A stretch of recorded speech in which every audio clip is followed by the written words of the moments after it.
భద్రం be careful brother, బట్టతలకు విగ్గే better. పూర్తి వివరాలకు చదవండి రేపటి సాక్షి దినపత్రిక. విశాఖ జిల్లా గాజువాకలోని శ్రవణ షిప్పింగ్ లో ప్రమాదం జరిగింది. కెమికల్ పౌడర్ను కంటైనర్ నుంచి లారీలోకి అన్లోడ్ చేస్తూ ఉండగా లీక్ అయింది. ఆ వాయువులు పీల్చి 4 కార్మికులు అస్వస్థతకు గురయ్యారు. వెంటనే వారిని గాజువాకలోని సింహగిరి ఆసుపత్రికి తరలించారు. వారిలో ఒకరి పరిస్థితి విషమంగా ఉంది. ఆసుపత్రిలో చికిత్స పొందుతున్న క్షతగాత్రులను నగర పోలీసు కమిషనర్ శంఖభద్ర బాగ్చి పరామర్శించారు. ఆసుపత్రిలో బాధితులకు అందుతున్న వైద్యంపై ఆరా తీశారు.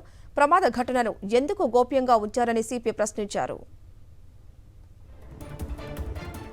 ఈ ఘటనకు సంబంధించిన మరింత సమాచారం మా ప్రతినిధి నరేష్ అందిస్తారు. నరేష్, ప్రస్తుతం వారి పరిస్థితి ఎలా ఉంది, అసలు ఏంటి సిచ్యువేషన్ అక్కడ?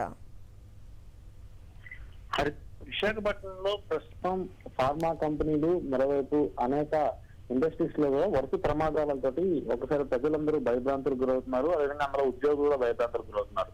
ఇలాంటి తరుణంలో నిన్న శ్రావణ్ విశాఖపట్నంలోని గాజువాక లిమిట్స్ లో ఉన్న శ్రావణ్ షిప్పింగ్స్ లో ప్రమాదం జరిగింది. అయితే ఈ ప్రమాదాన్ని దాచే ప్రయత్నాన్ని ఒకవైపు కంపెనీ యాజమాన్యం, మరోవైపు అధికారులు కూడా చేసే ప్రయత్నం చేశారు. నిన్న రాత్రి ఇది వెలుగులోకి వచ్చింది. పూర్తిగా ఈ కంపెనీకి సంబంధించి ఎసిటినాలైడ్ బ్యాగ్స్ ని ఒక కంటైనర్ నుంచి మరొక కంటైనర్ కు మార్చుతుండగా ఈ ప్రమాదం చోటు చేసుకుంది. ఎసిటినాలైడ్ అనే విషవాయువును పీల్చడంతో మొత్తం ఈ ఘటనకు సంబంధించి 5 తీవ్రంగా అస్వస్థతకు గురయ్యారు. ఒకరి పరిస్థితి విషమంగా ఉంది.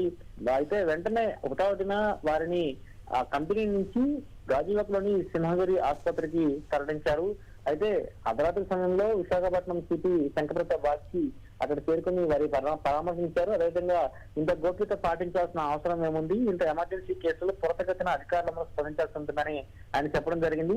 అయితే ఈ పూర్తిగా ఈ ఘటన నేపథ్యంలో వారికి మెరుగైన చికిత్స కోసం గాజువాకలోని సింహగిరి ఆసుపత్రి నుంచి వెంటనే శ్రీనగర్ వద్ద ఉన్న కిమ్స్ ఐకాన్ ఆసుపత్రికి 5 తరలించడం జరిగింది. ఈరోజు తెల్లవారుజామున వారి దగ్గరకు స్థానిక ఎమ్మెల్యే, అదేవిధంగా జిల్లా కలెక్టర్ హైదరాబాద్ కూడా వెళ్లడం జరిగింది. అదే రాత్రి ఇంత పెద్ద ఘటన ఒక కంపెనీలో విషవాయువు పిలిచి 5 తీవ్ర అస్వస్థతకు గురైతే ప్రభుత్వం పట్ల చాలా వ్యతిరేకత కనిపిస్తుంది. ఎందుకంటే కనీసం అధికారులు ఎవరో కూడా స్పందించకపోవడం, అదేవిధంగా ఇలాంటి ప్రమాదాలు జరిగితే వాటిని పూర్తిగా కూడా దాచిపెట్టే ప్రయత్నం కూడా చేస్తున్నారు.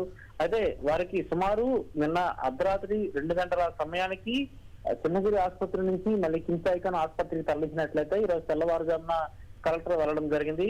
పూర్తిగా ఈ పరిస్థితి ఏవైతే వరుస ఘటనలు ఇండస్ట్రీస్ సంబంధించి కావచ్చు, కంపెనీస్ లో వరుసగా జరుగుతున్న తప్పిదాల నేపథ్యంలో ఖచ్చితంగా వీటిపై కఠిన చర్యలు తీసుకోవాలని స్థానికులు డిమాండ్ చేస్తున్నారు. మరోవైపు కంపెనీ యాజమాన్యం నిర్లక్ష్యం కారణంగా విషవాయువులని ఒక కంటైనర్ నుంచి మరొక కంటైనర్ తరలిస్తున్న సమయంలో ఖచ్చితంగా సరైన ప్రికాషన్స్ పాటించాలి, మాస్కులు ధరించాలి, అదేవిధంగా సూట్ కూడా ధరించాల్సి ఉంటుంది. కానీ ఏమి ప్రికాషన్స్ కంపెనీ యాజమాన్యం పాటించకపోవడం, మరోవైపు అక్కడ పనిచేస్తున్న కార్మికులకి అటువంటి ఏదైతే ఎక్విప్మెంట్స్ ఇవ్వకపోవడంతో దాని ప్రమాదాలు చోటు చేసుకుంటున్నాయని తెలుస్తుంది.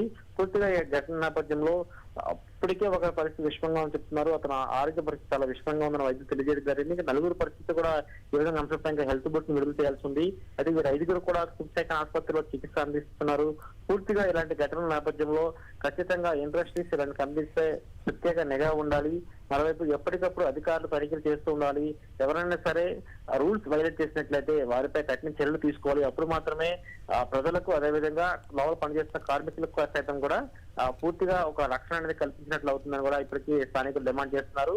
అయితే వరుస ఇలాంటి ఘటనలతోటి విశాఖపట్నంలో ఇండస్ట్రీస్ లో పని చేయాలంటేనే కార్మికులు పనిపోయిన సిచ్యువేషన్ కనిపిస్తుంది. ఒకవైపు అచ్యుతాపురం ఫార్మా కంపెనీ ఘటన చూసాము. ఆ తర్వాత రోజే మరొకసారి జవహర్లాల్ నెహ్రూ ఫార్మా కంపెనీలో ఫార్మాకు సంబంధించిన మరొక కంపెనీలో ప్రమాదం చోటు చేస్తుంది. ఆ 2 ఘటనలు మరొకసారి ఇప్పుడు శ్రావణ షిప్పింగ్ లో ఈ విషవాయువు ఘటన చోటు చేస్తుంది. అయితే ఇలాంటి విషవాయువులు, అదేవిధంగా రసాయనాలు, కెమికల్స్ మిక్సింగ్ అలాంటి సమయంలో ఖచ్చితంగా కార్మికులకు ఫుల్ ఎక్విప్మెంట్ అనేది ఇచ్చినట్లయితేనే యాజమాన్యం రక్షణ ఉంటుంది. అదేవిధంగా వారు పని చేయడానికి కూడా చాలా వీలుగా ఉంటుంది, సులువుగా ఉంటుంది. కానీ అలాంటివి ఏమీ పాటించకుండా ప్రికాషనరీ ఎలిమెంట్స్ ఏవైతే ఉంటాయో అలాంటివి ఏమీ లేకుండా కూడా యాజమాన్యం చేస్తున్న నిర్లక్ష్యం కారణంగా ఈ విధంగా కార్మికులు ఇబ్బంది పడుతున్న దృశ్యాలతో కనిపిస్తున్నాయి. Thank you Naresh.